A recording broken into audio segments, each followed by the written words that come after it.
Our Los Angeles office had also been hard at work on diesel pollution, though the approach it took was rather different, being more directly focused on local issues of environmental justice.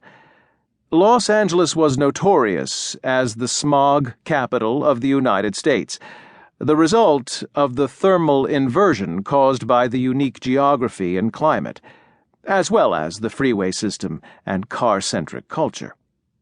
Although only 2% of the vehicles in the city were diesel, they accounted for 30% of the smog-causing nitrogen oxides. In 1988, as the NRDC office was about to open, James Lentz, the head of LA's Air Quality Management District, said, "If you took the air pollution problems in Houston, Denver, Albuquerque, and New York and added them together, they wouldn't equal the problem in LA." Gail Fuhr, who took over the program in 1993 when Mary Nichols left to join the EPA, was just as concerned as Rich Castle with the eventual cleanup of the city's bus fleet. She also wanted to take a crack at trucks, which were flooding poor, mainly Latino neighborhoods with diesel toxins. She faced the same catch-22 as Rich, namely the difficulty of demanding a phase-out of diesel while no viable alternative fuel was available, and the EPA was not pushing hard for one to be developed. But Gail had one advantage that Rich did not, in the form of California state law. Proposition 65, the Safe Drinking Water and Toxic Enforcement Act of 1986, was intended to protect the public from chemicals known to cause cancer, birth defects, and other reproductive damage, and to inform citizens when they risked exposure. For instance, if a ceramic bowl or plate contained lead, the manufacturers had to remove the lead or list it on a warning on the packaging. The law was enormously successful in getting lead out of consumer products. By this logic, Gail reasoned, Prop 65 should also apply to diesel.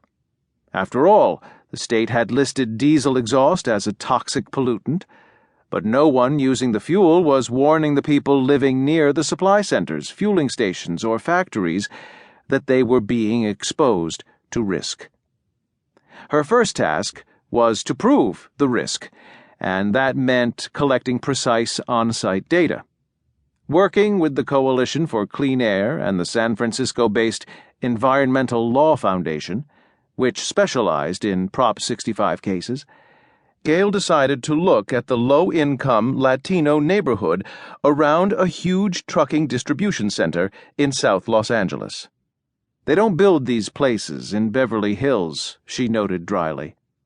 4 of California's largest grocery store chains used the facility, and more than 1,000 18-wheeler diesel semi-trucks came and went from it every day.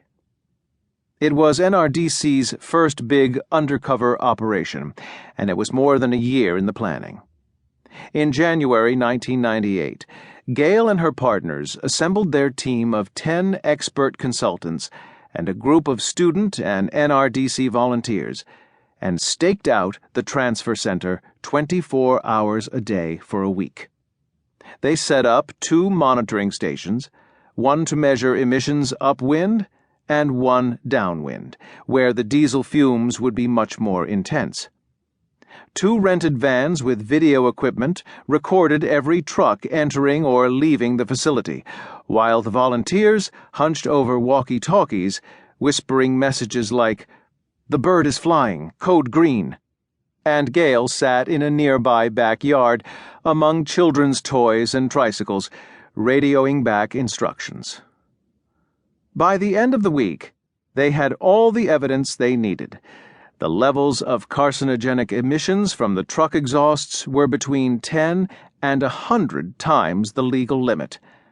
The case that Gail and her colleagues had made was so persuasive that California Attorney General Bill Lockyer joined the lawsuit that they filed against the 4 supermarket chains: Lucky, Ralph's, Stater Brothers, and Vons.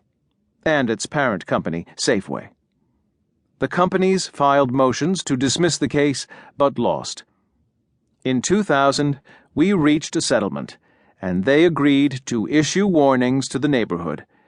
More important, they agreed to reduce the idling time for diesel trucks, convert the yard goats, the small single-operator vehicles that move semi-trailers, to natural gas or propane, and build alternative refueling centers.